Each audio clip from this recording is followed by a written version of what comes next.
Blog Talk Radio. You found us. Real radio for real women. Welcome to Real Raw Radio with your hosts Wendi Blum and Vicky Pestrichelli.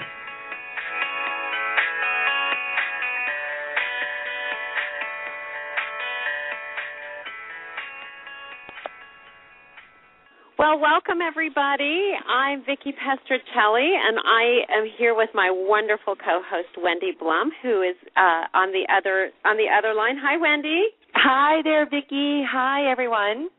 I am so excited today because we've got an amazing guest today, and we're going to be talking about relationships and intimacy and some sex, and it's going to be really cool. And I just can't wait to get into all that juicy meat, and I think it's going to be a great, great day. And I'm also really excited because, you know, Wendi, tomorrow is International Women's Day, and it's such a time for us as women to celebrate all of the things that have been done, you know, from suffering for the rights of women to, you know, all of those, you know, the things that women have done to take a step forward for other women around the world.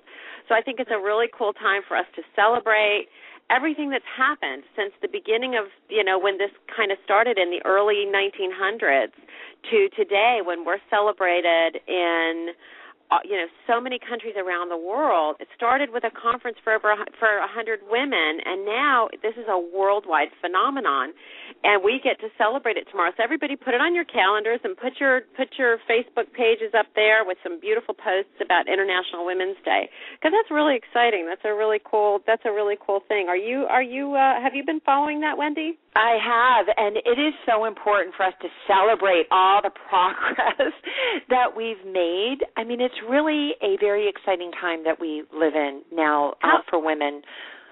Well, you know, one of the things that happened last weekend, Wendi, was the 100th anniversary of the suffragettes movement, that protest that they held in Washington, D.C., that was just 100 years ago. I mean, in the big scheme of things, that's not a big amount of time. You know, not a huge amount of time has gone by, and look at what's happened. So we have to bring all of that. You know, first of all, we still have to work for equal pay and all of that other stuff. So our jobs here in the United States are not done, but we have to work for our sisters around the world so that they get the right to vote, so that they get equal pay, so that they have the right to wear what they want to wear. So, you know, it's really, really important for us to, you know, lock arms with women all around the world so that all of us are treated equally and all of us have rights. So it's exciting. Yeah, it is exciting, and it's important, too, because as we step into our power in that way, and so many of us now are in the workforce, and we've got these big careers and running companies and that sort of thing, and as this conversation that we're going to have here in just a few minutes with our guest, Jamie Green, it's all around intimacy and sex and relationships, and to be able to kind of switch gears. So as women, as we step into our strength and our power, so we are strong at work, and then to be able to switch gears and then be soft when we come home. So there's a nuance, there's a dance, you know, going on right now, and that's a conversation that I love that we're going to have from a male's perspective, because Jamie Green is known as a relationship coach for men. So I love that. And one of the things that I think is important in having the discussion about relationships is we have the conversation around health and wellness when we talk about that whole mind, body, spirit thing, but really making that connection with our partner, with our intimate partner, making an intellectual connection, making an emotional connection, making a physical connection, making a spiritual connection. I think all of that matters. And that's where if we fall short in one area, where we feel like the void and something is missing. I know Jamie's going to give us a lot of resources and useful tips on how to blend all of that together. Well, you know, that's the one thing that, you know, when we are acting as moms, when we're acting as business women, when we're trying to climb that corporate ladder, sometimes that intimacy and partnership and, all of that stuff with your significant other kind of goes out the window. And I think we really need to be conscious of how destructive that can be to our relationships. I'm really looking forward to it. I can't wait. And not to change, kind of switching gears because we're, before we get in with Jamie, something else I want to remind all of our listeners about is that we get to turn our clocks forward this weekend, and we get to have our evenings filled with beautiful sunshine. And so just remember, I think it's like Sunday morning at 2 o'clock in the morning, so before you go to bed on Saturday night, make sure you turn your clock forward, because if you don't, you're going to be off. And how do you feel? Is this your favorite time of year when we turn the clocks forward, Wendi, or do you like it better when it's I like longer days. So I'm a morning person. So, but I like it all. So either way, but I do like having a little bit more time during the day. Yeah, I do. Well, talking about relationships, is there whose relationship do you sit there and go, wow, that's, even like in that celebrity world, who do you like? Who do you think has got it going on with relationships? Well, I mean, how we define relationships and what we see from the vantage point of being able to look through the glass and study, the celebrities, it's very, very, very challenging when you're in the limelight like that. So I think anybody that stays together for the duration has my admiration to be able to do that under the scrutiny of the press. So just having long-term relationships. And one of the things that we see with celebrities, too, is that they really own their femininity, their goddess power, and to have a conversation around that, too. So who do you like, Vic? You know what? When I think about that in the big picture, who I think of seems to have a pretty decent marriage, a pretty nice partnership, is Kira Sedgwick and Kevin Bacon. Think about it. Everybody talks about Brad and Angelina and, the couple of the month, whoever that may be. And Tim McGraw and Faith Hill. I like them. And because we look at them, they're a beautiful couple. They're artistic. We love their music. We love that they have children and they put their families first. So that's a great representation of what we seek for ourselves. And look at Faith Hill. I mean, she really owns her goddess power. So she has both the strength, the creativity, and the femininity, which I think is that balance is what we're all seeking. And you know what's really cool about her? She got braces. Did you see that? She got braces. She owned it. She was out there. She was out there smiling, and those things were just out there in the cameras at the Grammys, and she was owning it. She was rocking those braces. So good for her. I think it's so important for us to tap into the things that we love, like music and dance. That's why I have that retreat coming up here, May 3rd, 4th, and 5th in South Florida. In your honor, I want you to know that I am drinking a green drink as we speak. I made it this morning. I never had a green drink before I met you and did your retreat with you. And so now you're going to be doing, we're going to be doing the cleanse that you and I did back in, when did we do that? In September, October? We're going to be doing it at your retreat in May. So it's going to be a cleansing detox. To cleanse, detox, and also to move your body to get in touch with who you are. And it's for men, it's for women, it's brain science, it's yoga, it's meditation, because that's also, we don't even, there's like this whole stigma attached to it. So it's all about whatever level, even if you've never done it, and it's about community and men and women coming together, mind, body, and spirit, relationships and intimacy. When you participate in those kinds of things, you start feeling good about yourself, and then you start to feel sexy. Then you go home and you throw on that really sexy outfit, and you own your body. So I think it's really important to do that and to really have this strong, intimate relationships. And that's going to be in Delray at the Seagate Hotel. Boca Raton. Boca Raton Wyndham Hotel. Boca Raton Wyndham Hotel. And we have the banquet room, we have the yoga studio, we have the whole property. We'll be inside, we'll be outside. We have amazing speakers, so you can get all the information. I'll post it in our on our page on Facebook. Real Raw Radio. Yeah, on Real World Radio. And also, too, now that Inspiration University has moved to Contour Now, another way for women to own their femininity is to get your beauty on, so you feel good. You feel good when your nails are done, when your hair is done, when your skin is glowing. And even what's going to be really cool that we're going to be doing, Wendi, is we're going to be bringing in all sorts of workshops about how to feel good about your body, how to feel good about the way you're raising your children, how to just owning being a woman. So we want to help everybody live a very inspired life. So yes, we're going to be at the Contour Day Spa in Plantation by the Broward Mall. So we look forward to meeting you all there, and we're going to be recording a lot of our workshops, so those will be available to everybody. And men in the spa, men love it too. I love men that take care of themselves in that way, right? When a man gets a pedicure, then all of a sudden, that's sexy. That's very attractive. Grooming is important. Oh, you guys are here. I want you to know I'm sitting out here in the beautiful sunshine in my backyard, and I know an airplane's going by, so everybody can hear that. It is beautiful. Real and raw. 61 degrees in my backyard and not a cloud in the sky. So if you guys all want to come down to Fort Lauderdale, if you're listening from far away, join us because it is absolutely spectacular here. But you know what, Wendi? I am really, really looking forward to hearing from Jamie. It's going to be a really, really exciting interview, I'm just sure.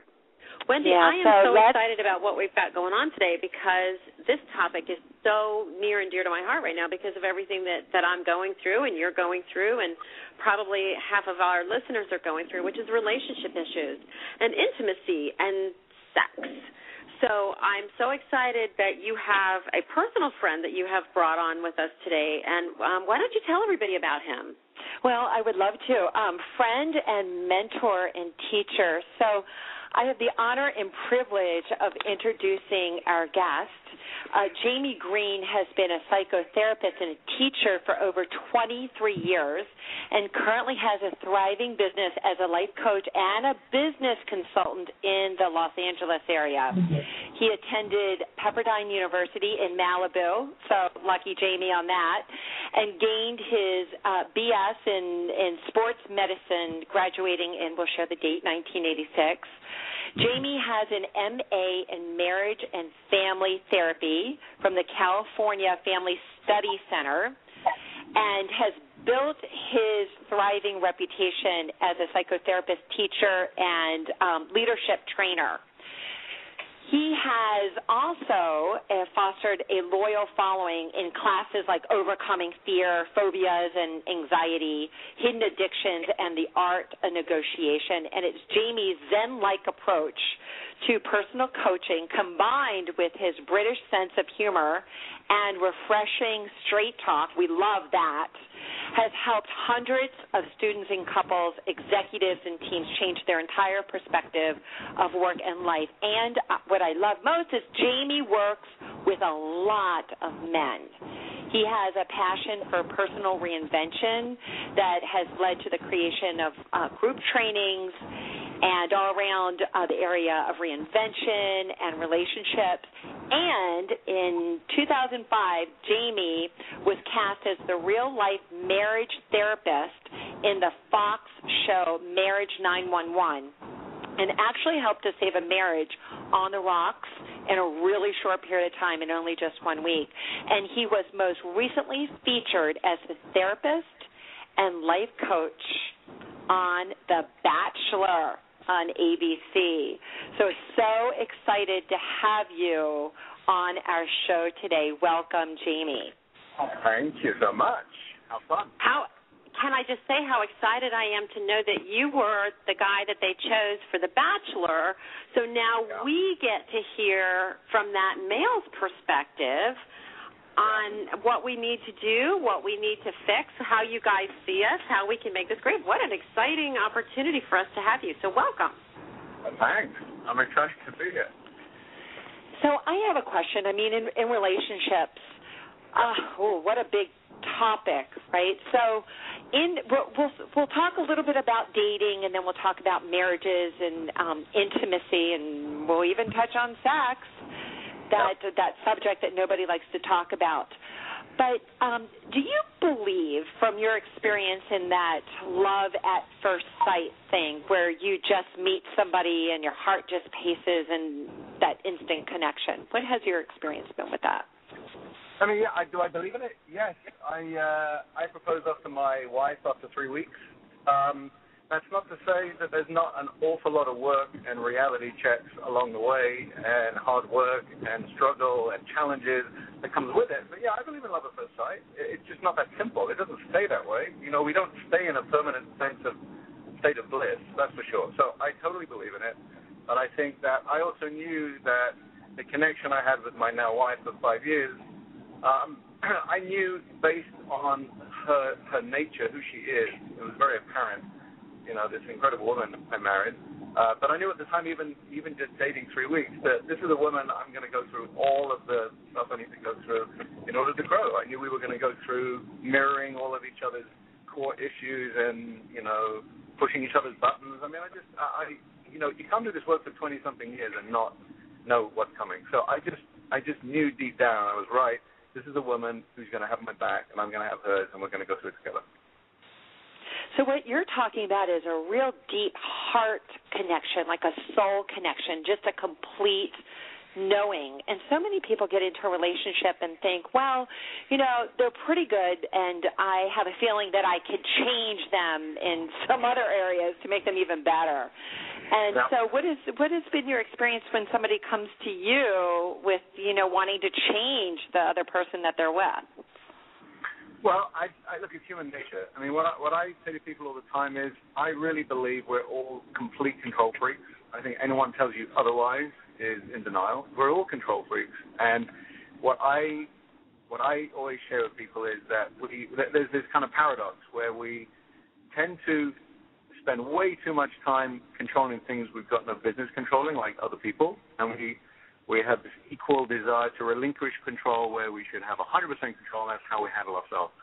So, people always want to change each other. You know what? I also know, after all these years, that people do change. I didn't used to believe that. You know, I was very young when I started out with the shrink. I was like 22.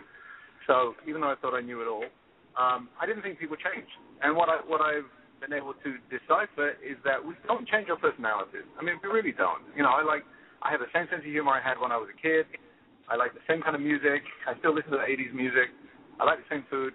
You know, our personalities, they don't really change. But what we get to change is our perspective, our attitude, the way we interact, our values, our ability to be more sensitive, our ability to, be more discerning. So it's just how we interact that changes radically. And that's what has to happen in relationships. So if you're trying to change the person's personality, you're wasting your time. If you want to be able to be more impactful and be more effective together and have them be more effective, that's great. You just got to make sure the other person has a desire for that too. That's crucial. And what about as far as like deepening a relationship? If you really want to have that deep, powerful connection, that intimacy, are there certain steps that you can take that are going to take you closer to having a fulfilling relationship? Yeah, I mean, first of all, how many men do you know want that? So you have to be careful what you're asking for. So women all want that. Women want deep, profound, intimate relationship all the time. Men want that, but they want it time released. You know, what I've discovered in, as you say, working with hundreds of men for the last 15 years, more, men's biggest challenge is presence. It's just being present. I don't mean giving presents. That's easy. I'm talking about really being, I mean, that's the easiest way out, actually.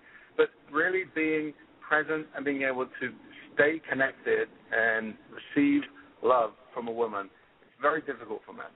It's very, very difficult. And I've seen it across, I mean, I'm talking about myself, but I've also seen it with so many men.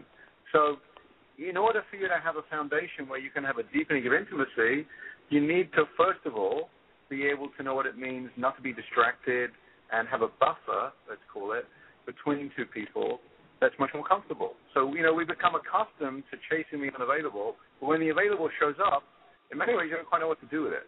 You don't quite trust it. So being present means having a relationship with oneself, knowing oneself really well, and being able to have the maturity not to run. right? So it means overcoming fear and knowing our value and being able to recognize that and not push the other person away because we think that they are going to reject us. So I think there's a lot of maturing that has to happen before we can have a sustained long-term basis of intimacy. I mean, I can't underplay that enough. It's really, really important. It's like, self-awareness and self-knowledge comes with experience. So a couple at 25 experiencing intimacy is a very, very different couple who've been married, 25 years. Very different. It's a whole different level. So, but I think the common thread is self-awareness and knowledge and taking ownership of, being present for ourselves and being able to be self-contained and not living in a kind of obsessive, anxious, neurotic state. That allows intimacy to flow. Because it really is about flowing without projecting all of the fear of, you're going to hurt me if I get too close, and how do I know I can trust you? And so there's a lot of building of closeness and trust that has to happen as the foundation. And then intimacy gets deeper as there's more sense of allowing and letting go and just falling into it. Does that make sense? Mm-hmm. I love what you said about flow. It's the flow. It's the ebb and flow. And if women are the ones looking for the intimacy, is it men that are defining intimacy as more like sex? Yeah, pretty much. That was easy. Yeah. But listen, again, it depends on the maturity of the man, and I think it depends on the age of the man and where he's at. I think, men want more intimacy in the way you're talking about, in a more emotional, connected way. As they get older, and it's not about the chase. It's not about the challenge. That does change. It does change with age and maturity and energy levels. It's just not about chasing. When you know yourself as a man, you don't need to prove your prowess anymore by chasing women. It just happens at a certain point. For some men it happens at 25, and some men you're lucky that it happens at 60. But it's just, I don't think there's any particular average age that happens. Again, I keep coming back to its maturity and self-awareness. So, men want intimacy as well. They want closeness. They just also, they don't want neediness. And we were talking about having a nice, healthy relationship where there's lots of freedom and space in the relationship, not a dependency. There's nothing that's going to push away a man more than a clingy, needy partner. And I think that's probably true for women too, from what I see. I don't think it's a male-female thing. Nobody wants clinginess. And right. I was about to say that goes both ways. Yeah, I think so. I have a question for you. When we talked about those feelings that you get when you first, see one another, when you met your wife, and 3 weeks later you were proposing to her, because there was, from my perspective, something that I would call chemistry, and right, chemistry. Yeah. And I don't know what that, if there's a real other term for that feeling, and I've had it myself, but the question I have is, how do you maintain it? Or is it maintainable? Yeah, I don't think it's just chemistry. I think chemistry, is like, here's how I talk about chemistry. So in the same way that flowers are beautiful and fragrant and they're very attractive, it's not just for our aesthetic benefit. There's a function behind it, which is to draw insects to them so they can cross-pollinate, right? So I'm not suggesting that we're attracted to people so we can just have sex with them. I'm talking about there's a certain draw, an affinity you feel with certain people of the same sex. I'm not talking about sex. I'm talking about we feel drawn to people, they have a certain connection, there's an affinity. I believe it's because there's something important that needs to be corrected for that person. There's a reason. Sometimes it's a 10-minute connection. I remember having a very profound epiphany sitting next to a guy on a plane for 10 hours flying to London. And it was years ago, but I remember it really had an impact on me, the conversation, who he was. He was a guy that set up all sorts of charities and foundations in Africa. It was fascinating. He looked like an Elvis impersonator. So I remember really judging this guy and discovering there was a lesson in humility for me, that this guy was not some Vegas Elvis impersonator. He was a really beautiful humanitarian who just had Elvis hair, big glasses. But it was a lesson for me, and there was something that profoundly impacted me in that whole experience. And then there were people you have 10, 20-year relationships with. So coming back to the question of being attracted, some of it's physical and some of it's energetic and some of it's, a heart connection. So I think with my wife, it wasn't just physical. There was a lot of physical chemistry.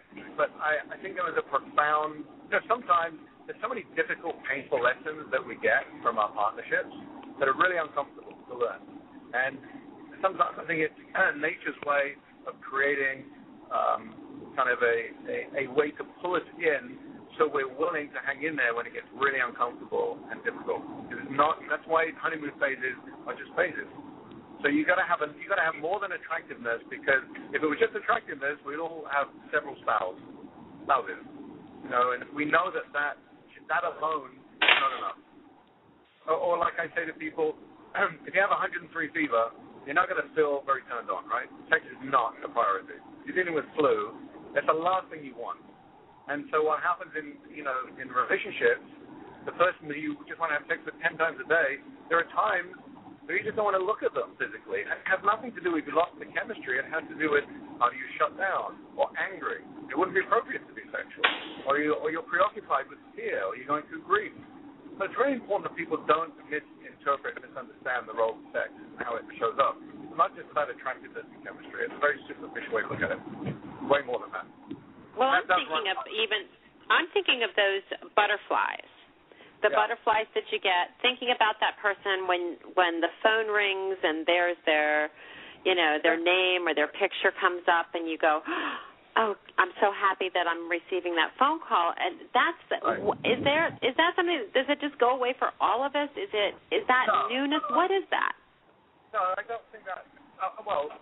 I don't think it goes away. I think it deepens. It starts off as excitement and newness, and feeling, completely enamored, and then it can later on, years later, it turns into appreciation and sympathy, and like coming home when they call. I think it evolves onto in a different way. So some of it is excitement, some of it is relief, some of it's home. Some of it's, finally, the one person in the world that really gets me. I think it really just changes. I think it changes as the relationship develops, over time. So do you have a tip or suggestion for our listeners on how to keep that spark alive? So when your significant partner walks in the door at the end of the day, that you just feel like you want the connection, the physical connection. You're open to hearing about their day. Like, do you have a step or a suggestion how to keep that alive? Well, I'll tell you how I look at it. I really believe that, for me, I see it as truth serum. I think it's not a love potion. I think it's truth serum. And to me, just really honest, direct, telling it like it is, hopefully with love, but really being real with your partner, I think that creates a certain aliveness. Like not falling into playing games and being superficial and putting on a mask and, when you say to your partner, what's wrong, and they say nothing, those are the traps you've got to be careful about. You don't want to hear nothing and forget it. You want your partner to say, all right, I'm having a hard time with something, I need to talk to you about it. That creates respect, I think. Telling it like it is, that's what was referred to in my bio as straight talk. Being English, I don't come from that culture. Nothing is straight. It's all indirect. It's all sarcastic. And so living in California 30 years, one of the things I love that's happened to me is the freedom to just really bring it. And not just to be provocative, although sometimes that's effective, but what a sense of freedom not to, I call it risking the relationship. You're going to risk that someone's not going to like what you have to say. And as long as we take full ownership of how we're delivering it, not just to judge or vent or to humiliate, as long as it's coming from a place of self-awareness, that's what I do as a coach or as a therapist. I'm constantly confronting people and calling them on their stuff. But I'm doing it in a way that I know they'll be able to take it in. I'm not there to prove to them or to pull rank on them. It needs to be delivered in a way where they're going to be open to receive it. I think that, I think about my marriage. One of the things that we've established is we fight a lot more than we ever did because we have this really strong commitment and agreement that no one's going anywhere. So we can bring the truth. No one's going to say this doesn't work for me and I'm out of here. You get those feelings sometimes. You get frustrated. But when you have this agreement that no one is going to pull the plug, no matter how uncomfortable what's being said is being delivered, there's something in that you can't deny the truth when it resonates. I believe in not selling each other out. I believe in bringing the truth, and I think that creates respect and appreciation and closeness and tenderness. Sometimes it's heated, sometimes it's uncomfortable and ugly, but I think that if you have that agreement, that dynamic all the time, you just create a much more honest, intimate connection, ironically. Yeah, it builds so much trust. I love that where you've kind of put all the cards on the table, just being really real and raw, and just being open to be able to share and know it's like a safe place to do it, and you can really express yourself then freely, and then every person, the person in the relationship is being their authentic self. Yeah, exactly. I love that. I really, really love that. And then what that demands is acceptance. Because if I'm going to be authentic, you're going to have to accept me as I am. If you get in the habit of, toning yourself down or holding yourself back or minimizing yourself. I know this is something I see with my wife. She's a very powerful, very feminine, strong woman. And I think for much of her life, she toned herself down. She made herself less because she felt like people around her couldn't handle her power. And I loved when the powerful woman really came out. I actually have more respect for her, more appreciation for her. I think it was a trust thing. It's trusting that people can handle our strength without feeling like we're being arrogant. It's just, when we have, it's the difference between being kind of, I would say I'm a recurring people pleaser from years ago, like most of us. And there's something incredibly liberating when you break that, and you don't care whether someone likes you or not. You're just going to bring your truth and stand behind it. And again, as long as it's not just to hurt someone. Truth is not always what's coming out of my mouth. It's just, this is who I am. I'm not going to apologize for being that. I'm going to make sure I'm not a jerk. But, if we can all feel completely, fully engaged in who we are, then there's nothing to worry about. You don't need everyone to like you. We don't like everyone else. It's almost like having a sign around our neck saying we reserve the right to refuse approval to anyone. It does though take a strong person to say it's okay that not everybody likes me. Yeah. Well, I think it has to. I guess. Yeah, it is about strong. I think it's about getting to a place where one has done enough work to really know our true values, and that comes from, we can spend a lot of time deflecting. Like I say, I think it's very difficult for many people to receive. I think what I see as an epidemic is very thoughtful, caring, generous, helpful people that want to be of service that have a very hard time allowing others to take over for them. And at some point, we have to break that pattern, and we have to walk the walk and allow others to serve us and to acknowledge us and to share with us and flatter us. And there's some real vulnerability in that. And, of course, that's assuming that the people around us are genuine. So I think it has a lot to do with being discerning and being someone who's exploitive and manipulative and has someone who's sincere. So, naivety doesn't really work in this. One has to really be not gullible and naive. One has to really be aware and be able to tell the difference between someone who's buttering us up and someone who's sincere. And that's why I say the people who you really should have close to you are the people who will tell you the truth. And it's not always pretty, but it's always delivered with love. It's always with care. It's always with compassion and respect, even if it's uncomfortable to hear. I'm a big believer in that. That's what I do all day long. Can you give maybe some tips and some suggestions on how somebody can become the steps that they need to take to even become self-aware? Well, it's asking a lot of questions. So, for example, awareness comes from learning, right? The only way that we know what our blind spots are is by having trusted people around us, and I can't stress this enough, having a community or a circle of people that, there's a mutual agreement that we're going to be real, that we're going to tell the truth, that we're going to be caring, that we're not going to sell each other out, each other under the bus, or sugarcoat anything. We're just going to bring it. And even if you have one friend in your life that is that for you, you learn how to recognize it, and you learn how to mutually reciprocate with it, and then you grow your circle. You know, I used to give homework assignments. When I would teach courses, I would give homework assignments. Go find one person who you trust will tell you the truth, and ask them what it is they think you need to most look at and work on right now. But don't ask your mother, and don't ask someone who's going to tell you you're fabulous and perfect as you are. That's the person who has a hard time really being confrontational and telling you the truth. Because confrontation is not about screaming and yelling. Confrontation is just bringing it directly. That can be incredibly loving. It's confrontive if someone has a hard time opening up and taking it in.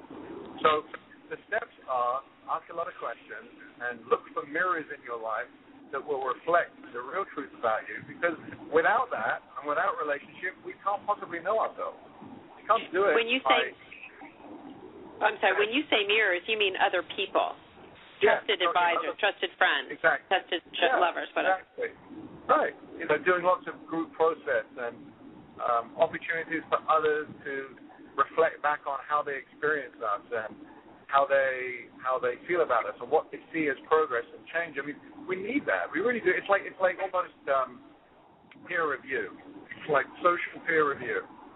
But that's because I've done so much group work, and I lead groups, and I love groups, and I love building community, and I see the value. What I see today is a lot of people very isolated who are struggling to really grow because they don't have the environment that will help them thrive in it. And so I will bring them in and encourage them to come into groups, different group type activities, where I know there are very sincere, authentic people in it, and I see that the growth is exponential. It's so much faster when you have others around you who will hold you accountable and keep you on track and keep letting you see when you're kind of believing your own publicity and like a blind spot. I just don't see how we grow without that, to be honest. Yeah. I've not seen anyone grow without that.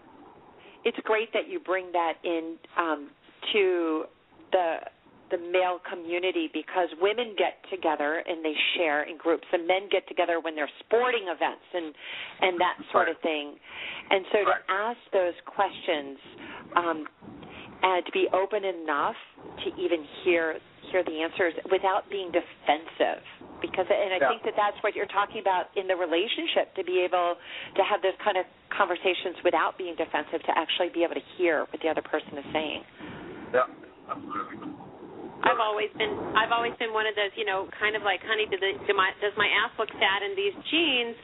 Not actually really wanting to hear the true answer, and sometimes I've gone, oh my God, why do you have those on? What were you thinking? So I guess there's a fine, delicate balance of the truth and wanting the truth and kind of not wanting so much of the truth. And we're training them we're training the men not to give us the truth if we're asking them questions like, do I look heavy in this? Well, you're not asking questions, you're testing your measurement.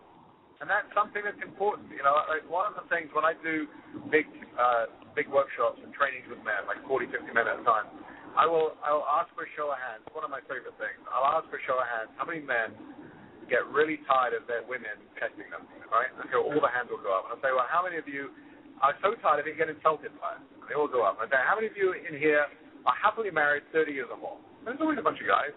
And of you, are your women still testing you? Yes. And then there's a big shocked horror by all the other men, right? And I say, well, I'm going to show you with one metaphor, right, how you can go from being insulted to flattered, because that's what you're missing. You should be feeling complimented, not insulted. You're being idiots. You're big egomaniacs. So what I show them is the importance of why women test men, which is what you're describing, okay? And here's a metaphor. So I have them imagine that they're on the East Coast.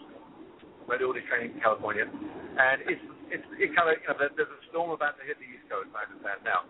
So imagine it's the first snow of the season, and imagine they have this beautiful house with a garden and 2 little kids, and they have a pond at the end of the garden, and it's started to freeze over. And the kids want to go skating on the ice. Well, any responsible dad would say, hold on, kids, you pick up a big stick, you start smacking away on the ice to make sure it was safe before the kids went out. And let's say that it was safe, kids went on there, and as the winter went on, every now and then the father would check on the ice, make sure it's okay, the kids would go on there. And as we move towards the end of winter and the season's starting to pick up a little bit, he's going to start testing that ice a lot more, because one day it's is going to be too thin and the kid will be in danger. So I say to the men, in this scenario, at what point does the ice become insulting? Right? The idea is there's a purpose and a function for why he's smacking away the ice with a stick, and it's to make sure that his kids are safe. So why do women figuratively get a stick and start testing the ice of their relationship with their men?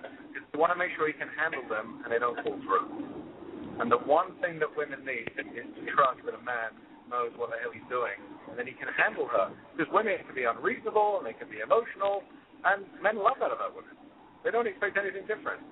So when you're testing, and it is a test, it's not necessarily conscious, to find out if your man is still going to love you if their ass gets bigger or things start sagging. You just want to know that your man is not going to go anywhere else. Okay, that's what you're saying. So even a little subtle thing like, honey, do I look fat? A man knows he's being tested, and he knows all you want to know is that he finds you adorable and gorgeous, no matter what size jeans you're wearing. Whether you're pregnant, you've been married 50 years, it's never going to go away. And it's not just about how you look. You want to make sure a man can handle how emotional you are, how high demanding you might be, how much attention you still need, how much affection you need. Is he still excited to see you when you come in the door? All the questions you asked earlier, both of you, were perfect questions that were just test questions for men to listen to. It would be a great way for a man to learn about what women are looking for. Right? Are your men still excited the way they were at the beginning with the butterflies in the stomach 10 years later? That's a great question a woman would ask. A man would never ask that question. So it's really important that men don't misunderstand. So what I say to men is, the day your woman stops testing you, should be worried. That's when she's lost interest. And they leave with a very different understanding, and then they start laughing every time they get tested because they understand their job is to allow them. Don't let the kids fall through the ice, and don't let your woman fall through the ice. Wow, that's a very interesting perspective. I like that. Yeah, we want a lot of men to be listening to this show. So women, if you're listening to this show, you can send your men the replay so that they really can have some insight here and some direction of how they can navigate their relationship over decades is what we're talking about, to really be able to sustain intimacy and a strong relationship for the duration. So that's a very interesting perspective. Well, Jamie, what are some of the biggest misconceptions that women have about their men and relationships, and how can we, just like you just gave that perspective of the men about what women are doing with the testing the ice, can you help us with some of those types of insights that are kind of easy to understand? Because I sat there and I had a big aha moment just now, and didn't even realize why I do it myself, but which I thought was brilliant, so thank you very much. But what can we do from the other perspective? What is it about men that drive women crazy that is really something that we should be saying, oh, well, thank God they do that, or maybe that we misinterpret? That's great. These are brilliant questions. So I would say, look, what I hear all the time, and tell me if I'm wrong, a woman wants her man to be a rock for her, okay? And what that is another way of saying you're not going to fall through the ice. It's all the same thing. What I will explain to women is, if you want your man to be a rock, you also must accept he's going to be stubborn.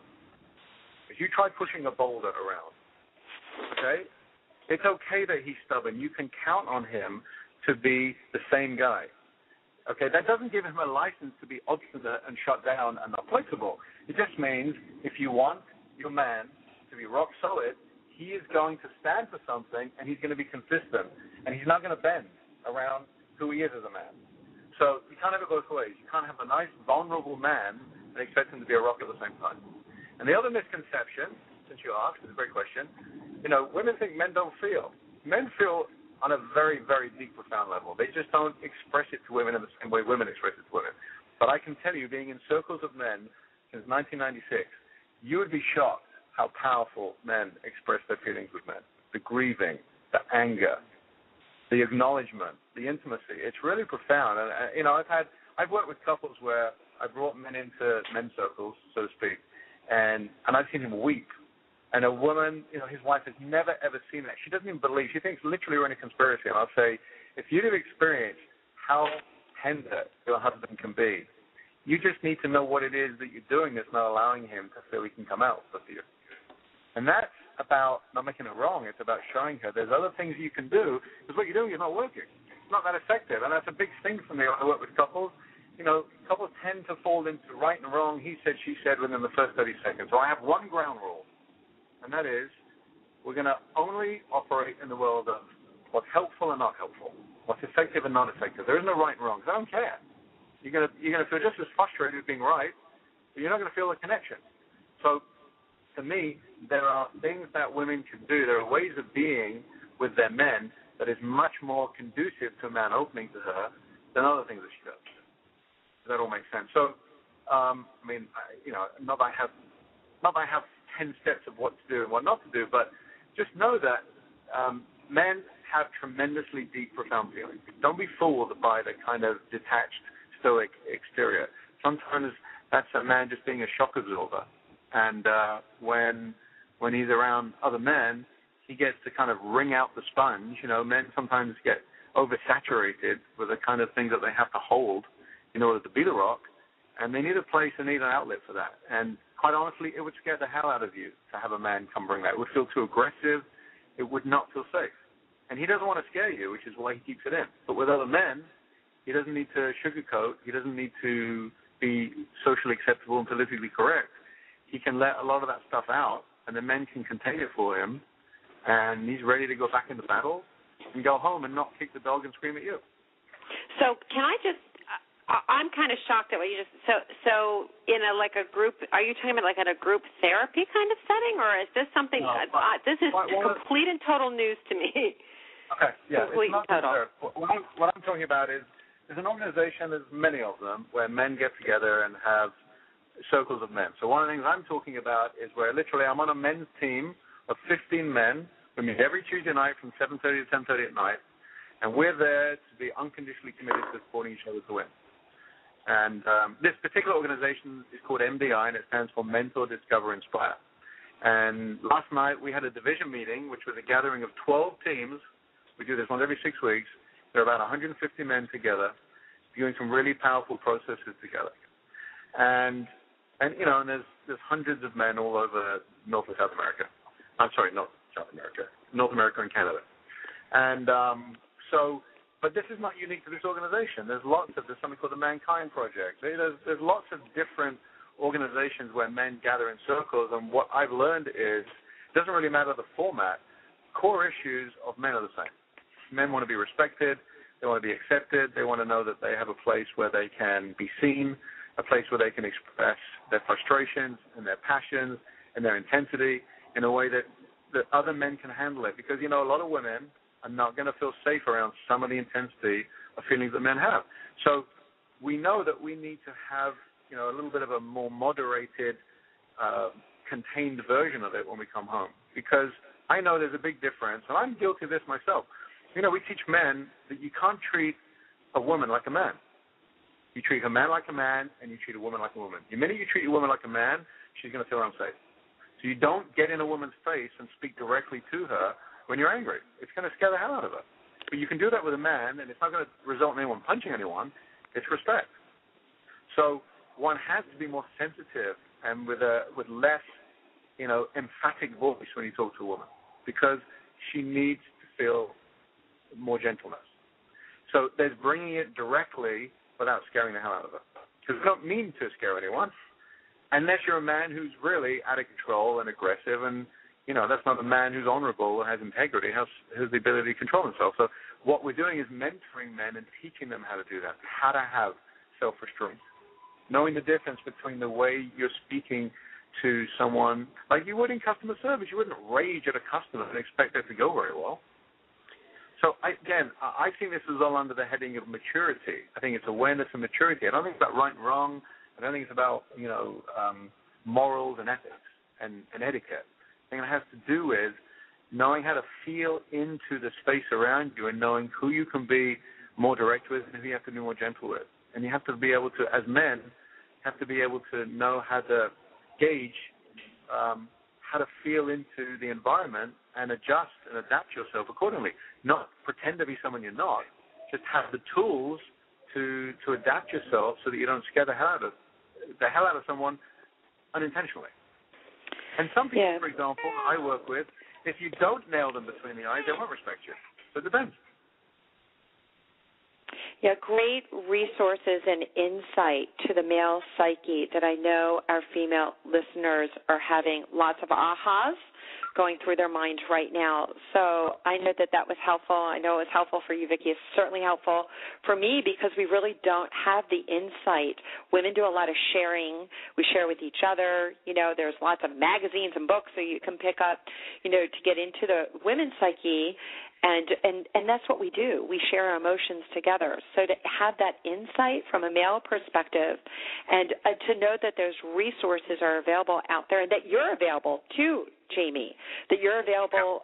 Do you do the phone consultation if any of our listeners wanted to reach out to you? Yeah, absolutely. I do phone coaching all over the States. Yeah, and they can call me directly on 310-906-0116. Okay, perfect. And also, do you mind sharing your website, other ways we can be in contact with you, or any upcoming events that you have? Yes, for sure. So my website is jamiegreen.la, so it's www.jamiegreen.la for Los Angeles. There's no com, there's no org, .la. So jamiegreen.la, you'll find a lot of my stuff on there, a lot of the events I have coming up are on there, and all these things I talked about,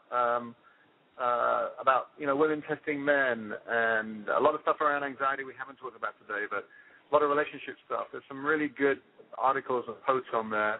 And one of the things that I'll be unveiling soon in the coming weeks is a whole webinar series where I'm going to be working with people through Skype and video, where we'll have like big groups, and we'll be focusing, and I'll have a chance to coach people with everyone present. And the way that I coach people is no matter what someone is going through, I'm making it relatable for everybody. That's one of the things I really enjoy doing. Even when I did The Bachelor, for example, which seems like it's just superficial poppycock, but I had an opportunity to reach 10 million people and teach them some things about some things I'm telling you. You know, what it means for a man to be present, not be busy just with some superficial sense of what's working for him. To feel into, even in that environment, start to become aware of what's going on about the way he's impacting other women, things like that. So there's some really fun things coming, all of which will be on my website. Oh, great. And you also really teach with such a great sense of humor. So much appreciated. And I can't wait to see you when I'm out in L.A. in June. And so thank you so very much for being with us on the show today. We're going to have you back, right? Cool. It was such a great aha for me to hear it from we think about hearing everything from the mouth of a woman, but I have to tell you, Jamie, thank you so much. You gave me such great insight, and I do look forward to having you back because this was a great date, and I appreciate it. Thank you so much, and we look forward to seeing you again soon. Bye, Jamie. Thank you. Anytime. You got it. Bye-bye. Wow, Wendi, what do you think? Well, lots of insight, lots of great insight. I just really love that we get it from a man's perspective, that somebody who has been doing this work for over 2 decades and who works with a lot of men. Women, there are a lot of great resources out there, and the men, they really want to connect with us. So having that, goal of wanting to have these great relationships with our intimate partners, it's really doable, and I think that's really encouraging. And you know what? I think that we need to have him back, or we definitely need to explore the idea. It's interesting because you and I get along. At Inspiration University events and at your retreats, we connect with other women, and we make it a point to connect all the time, even through Facebook, so that we can kind of get everything out there. And it never occurred to me that men do that. So what I want to do is find out how we can be more open to having those kinds of communications in our own homes with our own partners. I think that would be a great thing to have. So I'm really encouraged to know that there is stuff like that out there for men, and we're going to provide it too here on Real Raw Radio. So even though we have a lot of female listeners, we are really embracing the men and the male community also. One of the things I loved that Jamie talked about is it's not the love potion, but the truth serum. So I love that. I'm going to use it, and I know it to be true, stepping into your truth and being your authentic self in your relationships right here, right now, being present when you're there with your partner, showing up, really making a deep heart and soul connection. Really, really love it. And you know what, and we'll let everybody know that this is going to be an archived episode, and we will post this on our Facebook page today. We'll have this episode up so that you can forward it, ladies that are listening, to your significant partner. Because for me, this was filled with great information, and here I am, a woman that's, kind of been around the block, pardon my French, but, I learned a lot today. I heard from a perspective that I was not aware of, and it was nice to know the things that I learned, and I loved the testing the ice thing. I love how I've been testing the ice with my jeans comment for so long, and that there was actual reason for it. It's interesting. Well, I look forward to seeing everybody next week as we take on another issue that affects women here in the United States and hopefully even globally. Maybe we've got some global listeners out there, you guys will like us on Facebook at facebook.com/Real Raw Radio, or follow us on Twitter at Real Raw Radio 1. And we look forward to hearing from all of you. Comment on our Facebook page. Let us know what you want to hear, what topics are interesting to you, and something that you'd like to learn about, because we want to learn about them too. And we look forward to seeing you next week right here on Blog Talk Radio at Real Raw Radio. So, Wendi, have a great week. Don't forget, Wendi, to set your clocks ahead this weekend. Absolutely. Real and Raw. See everybody next week. See you next week. Bye-bye, everyone. Ciao. See everybody next week. See you next week. Bye-bye, everyone. See everybody next week. See you next week. Bye-bye, everyone. See everybody next week. See you next week. Bye-bye, everyone.